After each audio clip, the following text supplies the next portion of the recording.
Hi guys, welcome to the Channel of Love Book Club. Okay, you ready for story time? Chapter 5, Diagon Alley. It's a bit of a longer chapter, this one. Might have to stop to take some drink. It's a lot of talking. Okay.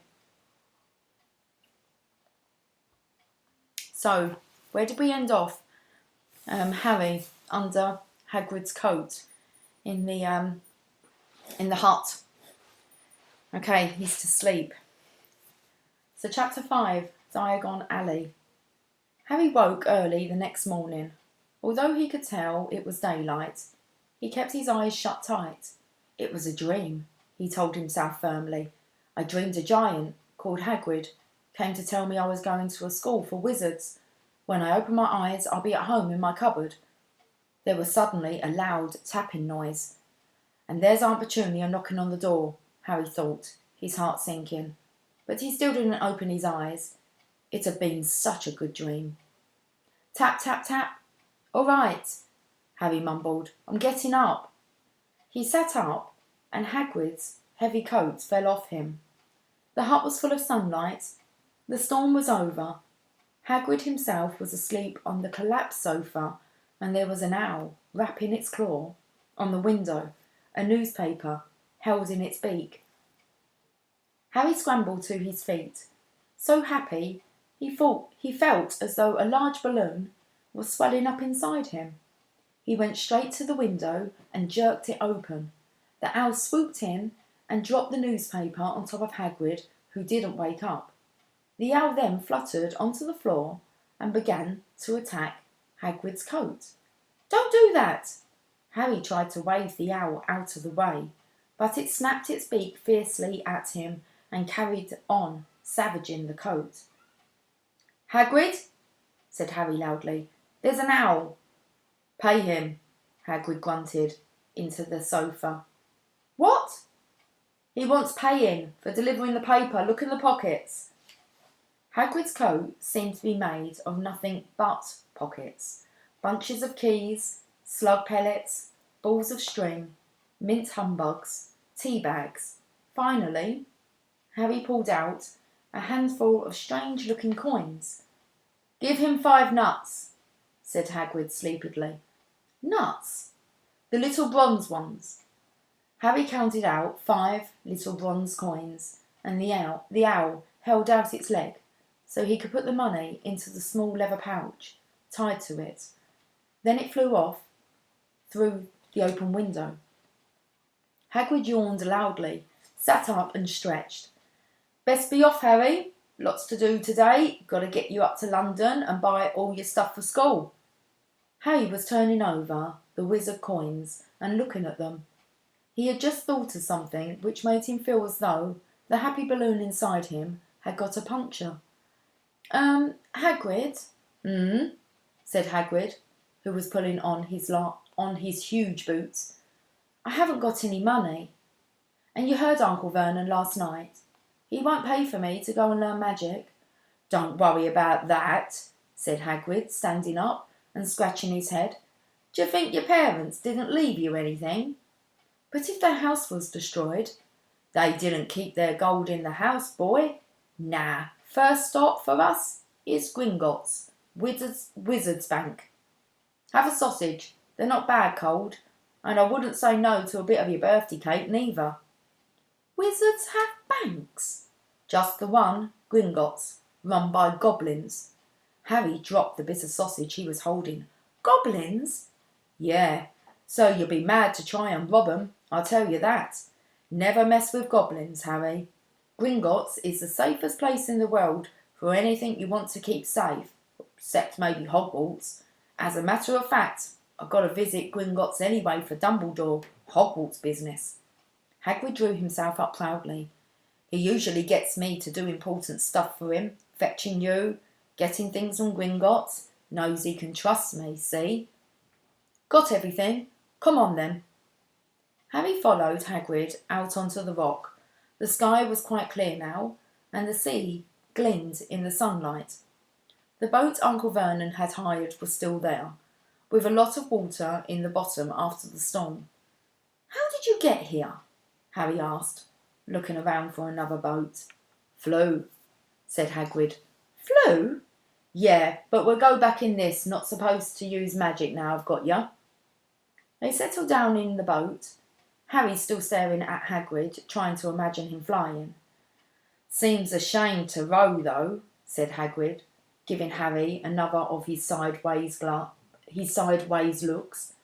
If I was to speed things up a bit, would you mind not mentioning it at Hogwarts? Of course not, said Harry, eager to see more magic. Hagrid pulled out the pink umbrella again, tapped it twice on the side of the boat, and they sped off towards land. Why would you be mad to try and rob Gringotts? Harry asked. Spells, enchantments, said Hagrid, unfolding his newspaper as he spoke. They say there's dragons guarding the high security vaults, and then you got to find your way. Gringotts is hundreds of miles under London, see? Deep under the underground. You'd die of hunger trying to get out, even if you did manage to get your hands on something. Harry sat and thought about this, while Hagrid read his newspaper, the Daily Prophet. Harry had learnt from Uncle Vernon that people liked to be left alone while they did this, but it was very difficult. He'd never had so many questions in his life. Ministry of Magic messing things up as usual, Hagrid muttered, turning the page. There's a Ministry of Magic? Harry asked, before he could stop himself. Course, said Hagrid. They wanted Dumbledore for minister, of course, but he'd never leave Hogwarts, so old Cornelius Fudge got the job. Bungler, if ever there was one, so he pelts Dumbledore with owls every morning asking for advice. But what does a Ministry of Magic do? Well, their main job is to keep it from the muggles that there's still witches and wizards up and down the country. Why? Why? Blimey, Harry. Everyone be wanting magic solutions to their problems. Nah, we're best left alone. At this moment, the boat bumped gently into the harbour wall. Hagrid folded up his newspaper, and they clambered up the stone steps onto the street. Passers-by stared a lot at Hagrid as they walked through the little town to the station. Harry couldn't blame them. Not only was Hagrid twice as tall as everyone else, he kept pointing at perfectly ordinary things like parking meters and saying loudly, See that, Harry? Things these muggles dream up, eh? Hagrid, said Harry, panting a bit as he ran to keep up. Did you say there are dragons at Gringotts? Well, so they say, said Hagrid. Crikey, I'd like a dragon. You'd like one. Wanted one ever since I was a kid. Here we go. They had reached the station. There was a train to London in 5 minutes' time. Hagrid, who didn't understand muggle money, as he called it, gave the notes to Harry so he could buy their tickets. People stared more than ever on the train. Hagrid took up 2 seats and sat knitting what looked like a canary yellow circus tent. Still got your letter, Harry? He asked as he counted stitches. Harry took the parchment envelope out of his pocket. Good, said Hagrid. There's a list there of everything you'll need. Harry unfolded a second piece of paper he hadn't noticed the night before and read.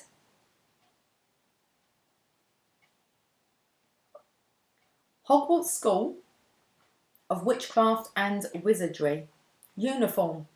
First year students will require Number 1, 3 sets of plain work robes, black. Number 2, 1 plain pointed hat, black, for day wear. Number 3, 1 pair of protective gloves, dragon hide or similar. Number 4, 1 winter cloak, black, silver fastenings. Please note that all pupils' clothes should carry name tags. Set books. All students should have a copy of each of the following. The Standard Book of Spells, Grade 1 by Miranda Goshawk. A History of Magic by Bethilda Bagshot. Magical Theory by Aldebert Wafflin. A Beginner's Guide to Transfiguration by Emmerich Switch. 1,000 Magical Herbs and Fungi by Philida. Magical Draughts and Potions by Arsonus Jigger. Fantastic Beasts and Where to Find Them by Newt Scamander. The Dark Forces, A Guide to Self-Protection by Quentin Trimble. Other equipment: 1 wand, 1 cauldron, pewter, standard, size 2. 1 set glass of crystal phials, 1 telescope and 1 set of brass scales. Students may also bring an owl or a cat or a toad. Parents are reminded that first years are not allowed their own broomsticks. "Can we buy all this in London?" Harry wondered aloud. "If you know where to go," said Hagrid. Harry had never been to London before. Although Hagrid seemed to know where he was going, he was obviously not used to getting there in an ordinary way. He got stuck in the ticket barrier on the Underground and complained loudly that the seats were too small and the trains too slow. "I don't know how the Muggles manage without magic," he said, as they climbed a broken-down escalator which led up to a bustling road lined with shops. Hagrid was so huge that he parted the crowd easily. All Harry had to do was keep close behind him. They passed bookshops and music stores, hamburger bars and cinemas, but nowhere that looked as if it could sell you a magic wand. This was just an ordinary street full of ordinary people. Could there really be piles of wizard gold buried miles beneath them? Were there really shops that sold spell books and broomsticks? Might this not all be some huge joke that the Dursleys had cooked up? If Harry hadn't known that the Dursleys had no sense of humour, he might have thought so. Yet somehow, even though everything Hagrid had told him so far was unbelievable, Harry couldn't help trusting him. "This is it," said Hagrid, coming to a halt. "The Leaky Cauldron. It's a famous place." It was a tiny, grubby-looking pub. If Hagrid hadn't pointed it out, Harry wouldn't have noticed it was there. The people hurrying by didn't glance at it. Their eyes slid from the big bookshop on one side to the record shop on the other, as if they couldn't see the Leaky Cauldron at all. In fact, Harry had the most peculiar feeling that only he and Hagrid could see it. Before he could mention this, Hagrid had steered him inside. For a famous place, it was very dark and shabby. A few old women were sitting in the corner, drinking tiny glasses of sherry. One of them was smoking a long pipe. A little man in a top hat was talking to the old barman, who was quite bold and looked like a gummy walnut. The low buzz of chatter stopped when they walked in. Everyone seemed to know Hagrid. They waved and smiled at him, and the barman reached for a glass, saying, "The usual, Hagrid." "Can't, Tom. I'm on Hogwarts business," said Hagrid, clapping his great hand on Harry's shoulder and making Harry's knees buckle. "Good Lord," said the barman, peering at Harry. Can this be?" The Leaky Cauldron had suddenly gone completely still and silent. "Bless my soul," whispered the old barman.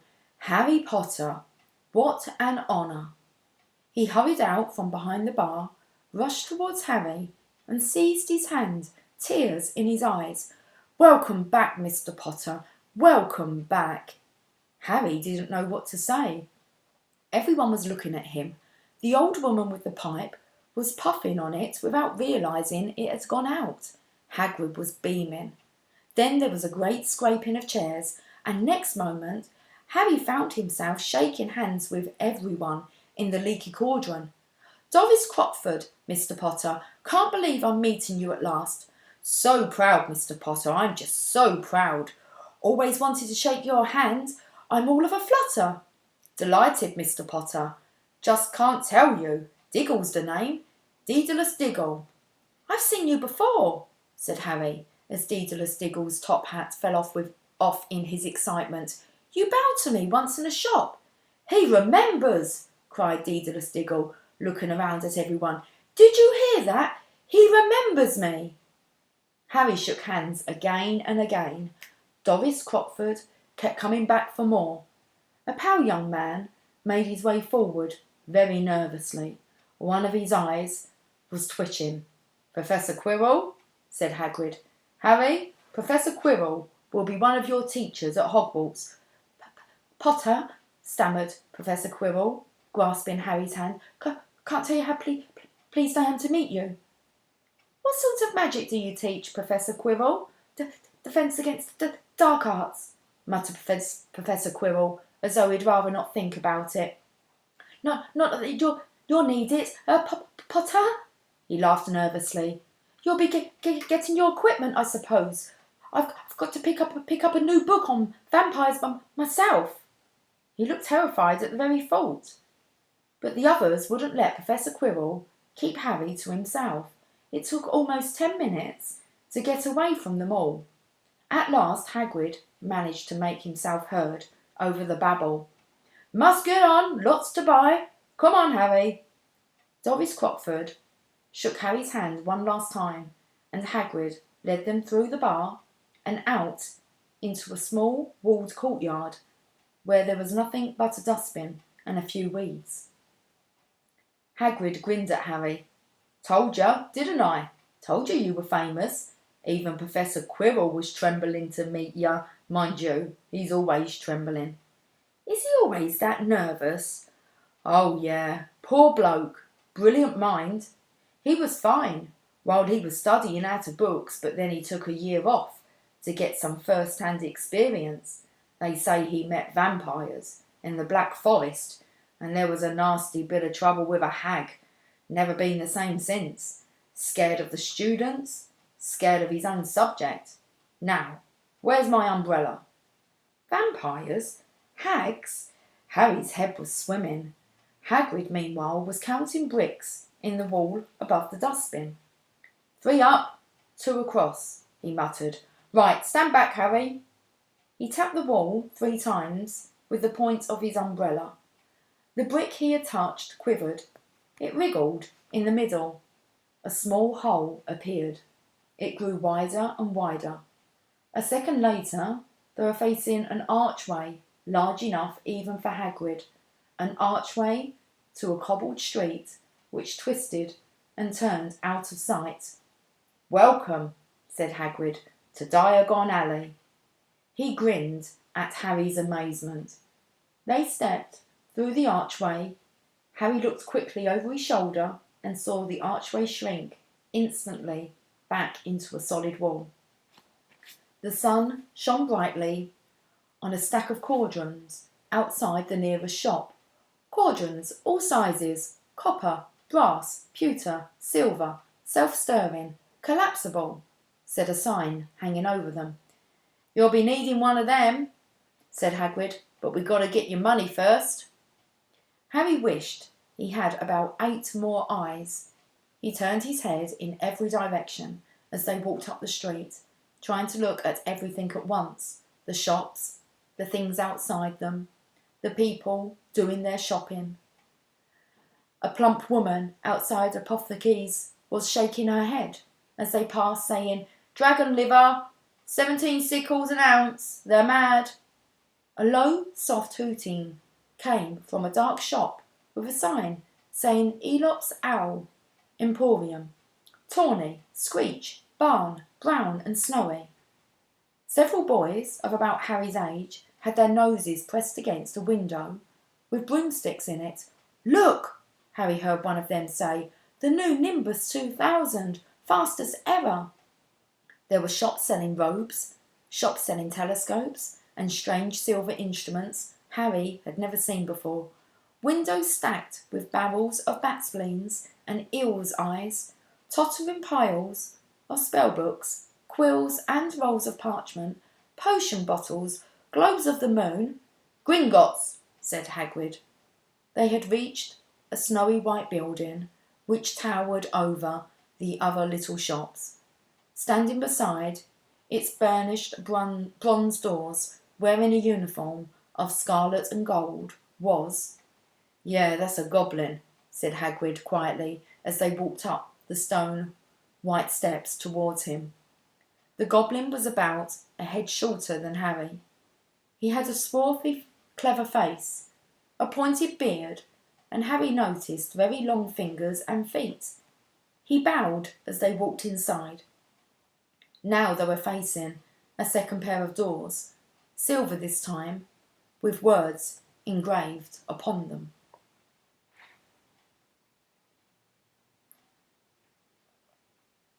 "Enter, stranger, but take heed of what awaits the sin of greed. For those who take, but do not earn, must pay most dearly in their turn. So if you seek, beneath our floors, a treasure that was never yours, thief, you have been warned, beware of finding more than treasure there." "Like I said, you'll be mad to try and rob it," said Hagrid. A pair of goblins bowed them through the silver doors, and they were in a vast marble hall. About 100 more goblins were sitting on high stools behind a long counter, scribbling in large ledgers, weighing coins on brass scales, examining precious stones through eyeglasses. There were too many doors to count leading off of the hall, and yet more goblins were showing people in and out of these. Hagrid and Harry made for the counter. "Morning," said Hagrid to a free goblin. "We've come to take some money out of Mr. Potter's safe." "You have his key, sir." "Got it here somewhere," said Hagrid as he started emptying his pockets onto the counter, scattering a handful of mouldy dog biscuits over the goblin's book of numbers. The goblin wrinkled his nose. Harry watched the goblin on their right weighing a pile of rubies as big as glowing coals. "Got it," said Hagrid at last, holding up a tiny golden key. The goblin looked at it closely. "That seems to be in order." And I've also got a letter here from Professor Dumbledore," said Hagrid importantly, throwing out his chest. "It's about the you-know-what in Vault 713. The goblin read the letter carefully. "Very well," he said, handing it back to Hagrid. "I will have someone take you down to both vaults. Griphook?" Griphook was yet another goblin. Once Hagrid had crammed all the dog biscuits back inside his pocket, he and Harry followed Griphook towards one of the doors leading off the hall. "What's the you-know-what in Vault 713? Harry asked. "Can't tell you that," said Hagrid mysteriously. "Very secret Hogwarts business. Dumbledore's trusted me more than my job's worth to tell you that." Griphook held the door open for them. Harry, who had expected more marble, was surprised. They were in a narrow stone passageway lit with flaming torches. It sloped steeply downwards, and there were little railway tracks on the floor. Griphook whistled, and a small cart came hurtling up the tracks towards them. They climbed in, Hagrid with some difficulty, and were off. At first, they just hurtled through a maze of twisting passages. Harry tried to remember left, right, left, middle fork, right, left, but it was impossible. The rattling cart seemed to know its own way, because Griphook wasn't steering. Harry's eyes stung as the cold air rushed past them, but he kept them wide open. Once he thought he saw a burst of fire at the end of a passage and twisted around to see if it was a dragon, but too late. They had plunged even deeper, passing an underground lake where huge stalactites and stalagmites, I'm not sure if I'm pronouncing that right, grew from the ceiling and floor. "I never know," Harry called to Hagrid over the noise of the cart. "What's the difference between a stalagmite and a stalactite. Stalagmite's got an M in it, said Hagrid, and don't ask me questions just now. I think I'm going to be sick. He did look very green, and when the cart stopped, at last beside a small door in the passage wall, Hagrid got out and had to lean against the wall to stop his knees trembling. Griphook unlocked the door. A lot of green smoke came billowing out, and as it cleared, Harry gasped.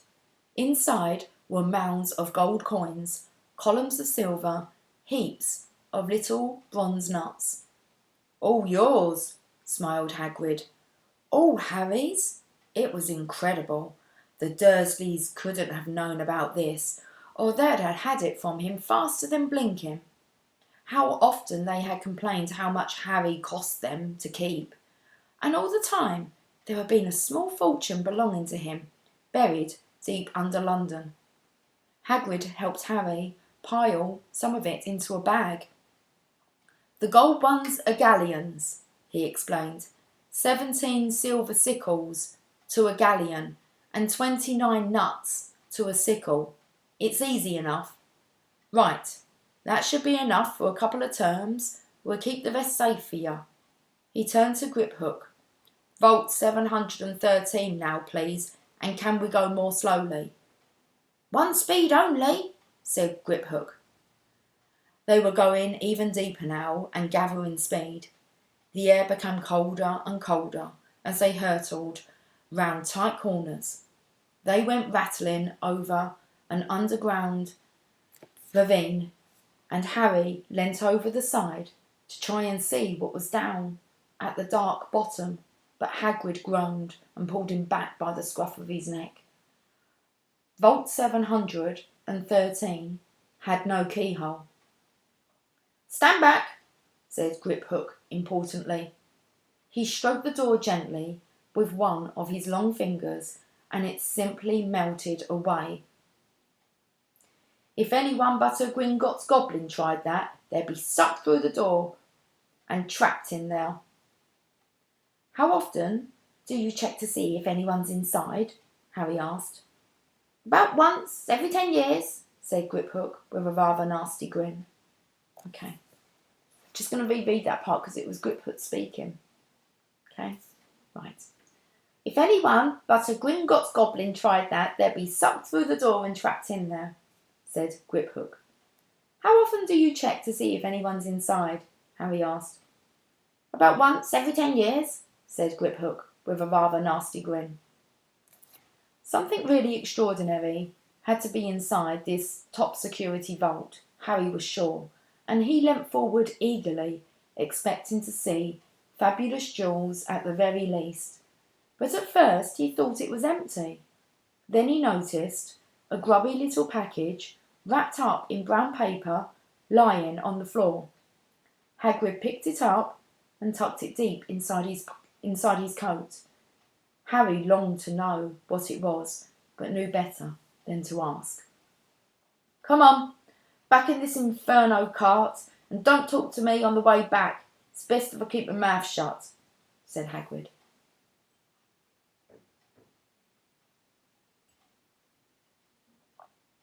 One wild cart ride later, they stood blinking in the sunlight outside Gringotts. Harry didn't know where to run first now that he had a bag full of money. He didn't have to know how many galleons there were to a pound to know that he was holding more money than he'd had in his whole life. More money than even Dudley had ever had. Might as well get your uniform, said Hagrid, nodding towards Madame Malkin's robes for all occasions. Listen, Harry, would you mind if I slipped off for a pick-me-up in the leaky cauldron? I hate them Gringotts carts. He did still look a bit sick, so Harry entered Madame Malkin's shop alone, feeling nervous. Madame Malkin was a squat, smiling witch dressed all in mauve. Hogwarts, dear, she said when Harry started to speak. Got the lot here. Another young man being fitted up just now, in fact. In the back of the shop, a boy with a pale, pointed face was standing on a footstool, while a second witch pinned up his long black robes. Madame Malkin stood Harry on a stool next to him, slipped a long robe over his head and began to pin it to the right length.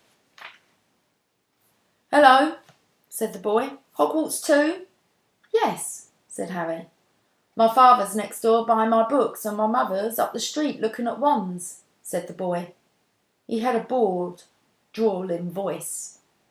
"Then I'm going to drag them off to look at racing brooms. I don't see why first years can't have their own. I think I'll bully father into getting me one and I'll smuggle it in somehow." Harry was strongly reminded of Dudley. "Have you got your own broom?" the boy went on. "No," said Harry. "Play Quidditch at all?" "No," Harry said again, wondering what on earth Quidditch could be. "I do. Father says it's a crime if I'm not picked to play for my house, and I must say I agree. Know what house you'll be in yet?" "No," said Harry, feeling more stupid by the minute.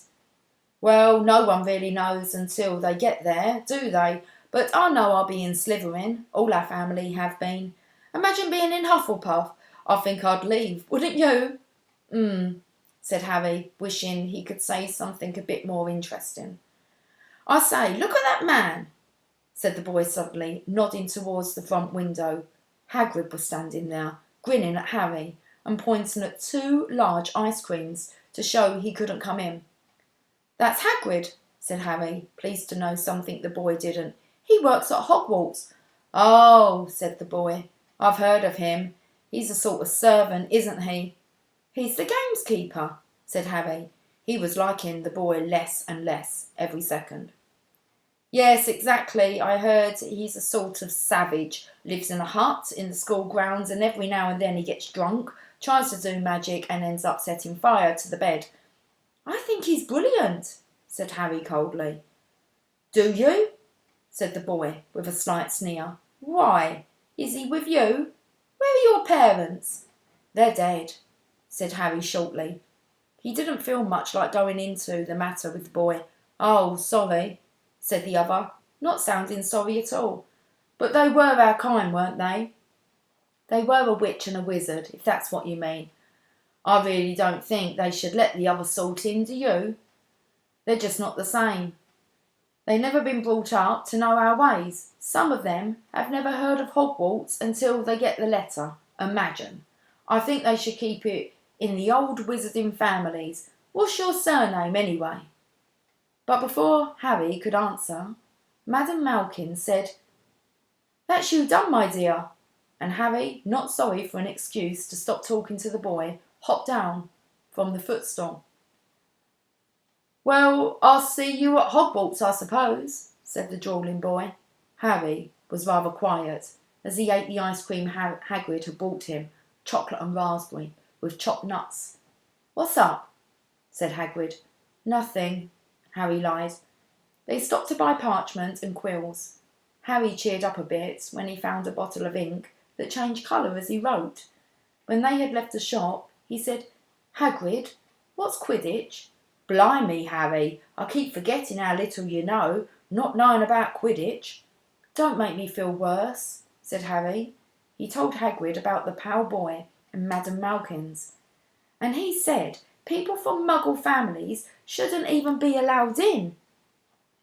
"You're not from a Muggle family. If he'd known who you were, he's grown up knowing your name. If his parents are wizarding folk, you saw him in the Leaky Cauldron. Anyway, what does he know about it? Some of the best I ever saw were the only ones with magic in 'em, in a long line of muggles. Look at your mum. Look what she had for a sister." "So what is Quidditch?" "It's our sport, wizard sport. It's like football in Muggle world. Everyone follows Quidditch, played up in the air on broomsticks, and there's 4 balls. Sort of hard to explain the rules." "And what's a Slytherin and Hufflepuff?" "School houses. There's 4. Everyone says Hufflepuff are a lot of duffers, but I bet I'm in Hufflepuff," said Harry gloomily. Better Hufflepuff than Slytherin, said Hagrid darkly. There's not a single witch or wizard who went bad who wasn't in Slytherin. You know who was one. Vol, sorry, you know who was at Hogwarts? Yeah, years and years ago, said Hagrid. They bought Harry's school books in a shop called Flourish and Blots, where the shelves were stacked to the ceiling with books as large as paving stones, bound in leather. Books the size of postage stamps in covers of silk, books full of peculiar symbols, and a few books with nothing in them at all. Even Dudley, who never read anything, would have been wild to get his hands on some of these. Hagrid almost had to drag Harry away from curses and counter-curses, bewitch your friends and befuddle your enemies with our latest revenges, hair loss, jelly legs, tongue-tying, and much, much more, by Professor Vindictus Verdian. I was trying to find out how to curse Dudley. I'm not saying that's not a good idea, but you're not to use magic in the Muggle world, except in very special circumstances, said Hagrid. And anyway, you couldn't work any of these curses yet. You need a lot more study before you get to that level. Hagrid wouldn't let Harry buy a solid gold cauldron either. It states pewter on your list. And they got a nice set of scales for weighing potions ingredients and a collapsible brass telescope. Then they visited the apothecaries, I'm not sure how to pronounce that word, which was fascinating enough to make up for its horrible smell, a mixture of bad eggs and rotted cabbages. Barrels of slimy stuff stood on the floor, jars of herbs, dried roots, and bright powders lined the walls. Bundles of feathers, strings of fans, and snarled claws hung from the ceiling.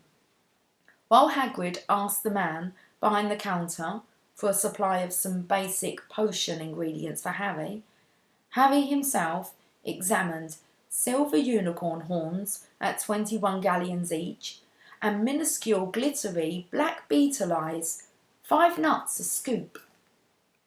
Outside, keep having this word, apothecaries, Hagrid's, I'll check it at the end, okay? We'll get to it. You'll have to fill it in. Hagrid checked Harry's list again. Just your wand left. Oh, yeah. And I still haven't got you a birthday present. Harry felt himself go red. You don't have to. I know. I don't have to. Tell you what. I'll get your animal. Not a toad. Toads went out of fashion years ago. You'll be laughed at. And I don't like cats. They make me sneeze. I'll get you an owl. All the kids want an owl. They're dead useful. Carry your post and everything. 20 minutes later, they left Earlop's Owl Emporium, which had been dark and full of rustling and flickering, jewel-bright eyes. Harry now carried a large cage which held a beautiful snowy owl, fast asleep, with her head under her wing. He couldn't stop stammering his thanks, sounding just like Professor Quirrell. Don't mention it, said Hagrid gruffly. Don't expect you've had a lot of presents from the Dursleys. Just Ollivander's left now. Only place for wands, Ollivander's, and you gotta have the best wand. A magic wand. This was what Harry had been really looking forward to.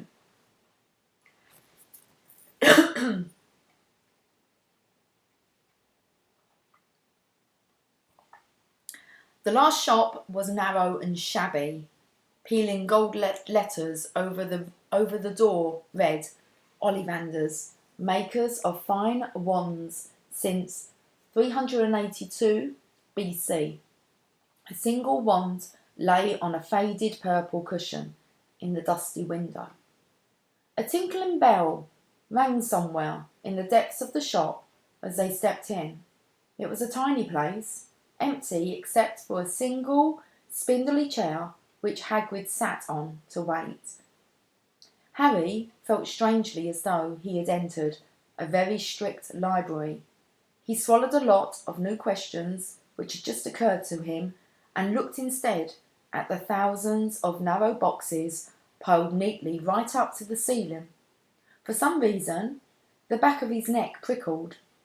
The very dust and silence in here seemed to tingle with some secret magic. "Good afternoon," said a soft voice. Harry jumped. Hagrid must have jumped too, because there was a loud crunching noise, and he got quickly off the spindly chair.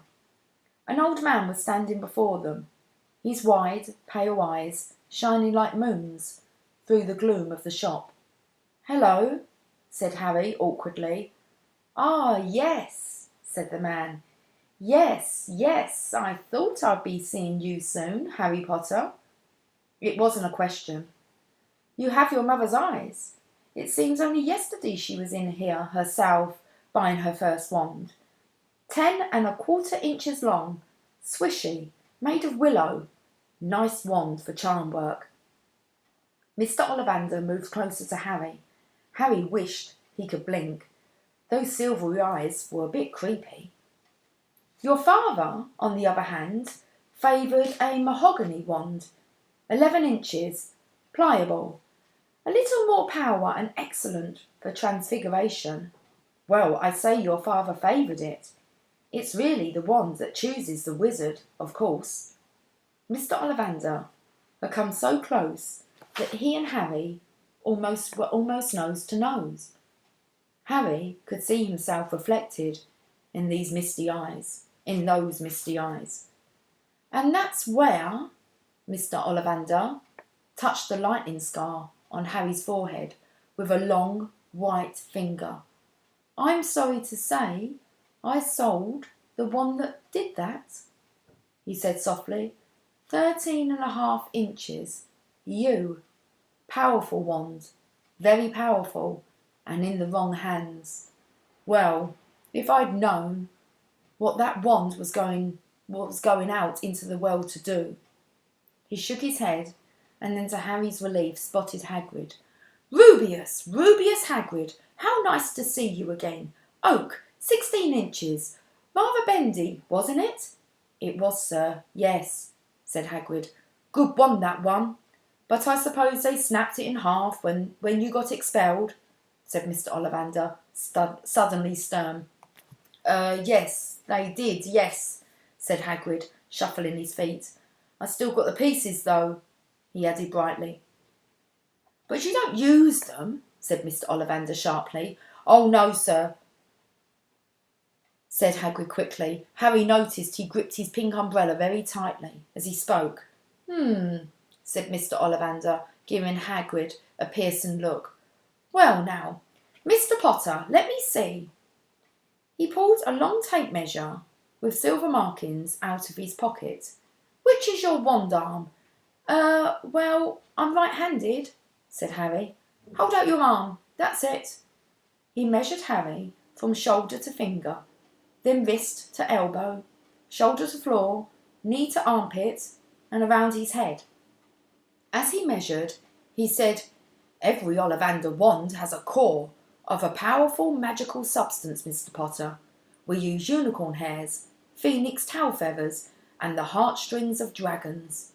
No two Ollivander's wands are the same, just as no two unicorns, dragons, or phoenixes are quite the same. And of course, you will never get such good results with another wizard's wand."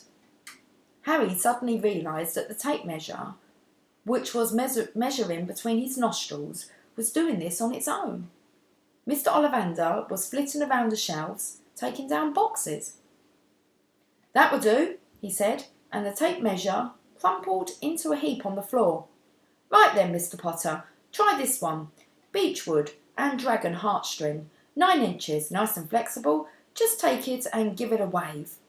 Harry took the wand and, feeling foolish, waved it around a bit, but Mr. Ollivander snatched it out of his hand almost at once. "Maple and phoenix feather, 7 inches, quite whippy. Try." Harry tried, but he had hardly raised the wand when it too was snatched back by Mr. Ollivander. No, here, ebony and unicorn hair, 8½ inches, springy. Go on, try it out." Harry tried and tried. He had no idea what Mr. Ollivander was waiting for. The pile of tried wands was mounting higher and higher on the spindly chair. But the more wands Mr. Ollivander pulled from the shelves, the happier he seemed to become. Tricky customer, eh? Not to worry, we'll find the perfect match here somewhere. I wonder. Now, yes, why not? Unusual combination. Holly and phoenix feather, 11 inches, nice and subtle. Nice and supple. Harry took the wand. He felt a sudden warmth in his fingers. He raised the wand above his head, brought it swishing down through the dusty air, and a stream of red and gold sparks shot from the end like a firework, throwing dancing spots of light onto the walls. Hagrid whooped and clapped, and Mr. Ollivander cried, "Oh, bravo! Yes, indeed! Oh, very good! Well, well, well! How curious! How very curious!" He put Harry's wand back into the box and wrapped it in brown paper, still muttering, "Curious! Curious!" "Sorry," said Harry, "but what's curious?" Mr. Ollivander fixed Harry with a pale stare. "I remember every wand I've ever sold, Mr. Potter. Every single wand. It so happens that the phoenix, whose tail feather is in your wand, gave another feather. Just one other. It is very curious indeed that you should be destined for this wand, when its brother gave you that scar." Harry swallowed. "Yes, 13.5 inches, you. Curious indeed how these things happened. The wand chooses the wizard, remember. I think we must expect great things from you, Mr. Potter. After all, he who must not be named did great things. Terrible, yes, but great." Harry shivered. He wasn't sure he liked Mr. Ollivander too much. He paid 7 gold galleons for his wand, and Mr. Ollivander bowed them from his shop. The late afternoon sun hung low in the sky as Harry and Hagrid made their way back down Diagon Alley, back through the wall, back through the leaky cauldron, now empty. Harry didn't speak at all as they walked down the road. He didn't even notice how much people were gawping at them on the underground, laden as they were with all their funny-shaped packages, with the sleeping snowy owl on Harry's lap. Up another escalator, out into Paddington Station. Harry only realised where they were when Hagrid tapped him on the shoulder. "Got time for a bite to eat before your train leaves?" he said. He bought Harry a hamburger, and they sat down on plastic seats to eat them. Harry kept looking around. Everything looked so strange somehow. "You're all right, Harry. You're very quiet," said Hagrid. Harry wasn't sure he could explain. He'd just had the best birthday of his life, and yet he chewed his hamburger, trying to find the words. "Everyone thinks I'm special," he said at last. "All those people in the leaky cauldron, Professor Quirrell, Mr. Ollivander, but I don't know anything about magic at all. How can they expect great things? I'm famous and I can't even remember what I'm famous for. I don't know what happened when the night my parents died." Hagrid leant across the table. Behind the wild beard and eyebrows he wore a very kind smile. "Don't you worry, Harry. You'll learn fast enough. Everyone starts at the beginning at Hogwarts. You'll be just fine. Just be yourself. I know it's hard. You've been singled out, and that's always hard. But you'll have a great time at Hogwarts. I did. Still do, as a matter of fact." Hagrid helped Harry onto the train that would take him back to the Dursleys, then handed him an envelope. "Your ticket for Hogwarts," he said. "1st of September. King's Cross. It's all on your ticket. Any problems with the Dursleys? Send me a letter with your owl. She'll know where to find me. See you soon, Harry." The train pulled out of the station. Harry wanted to watch Hagrid until he was out of sight. He rose in his seat and pressed his nose against the window, but he blinked, and Hagrid was gone. Got to check this word, just in case we come up with it again. Okay.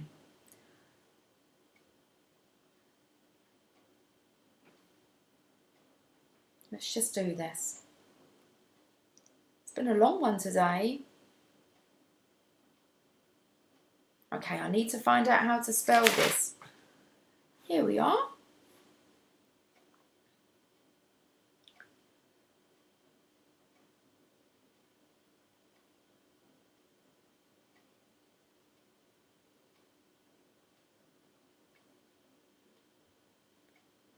Okay.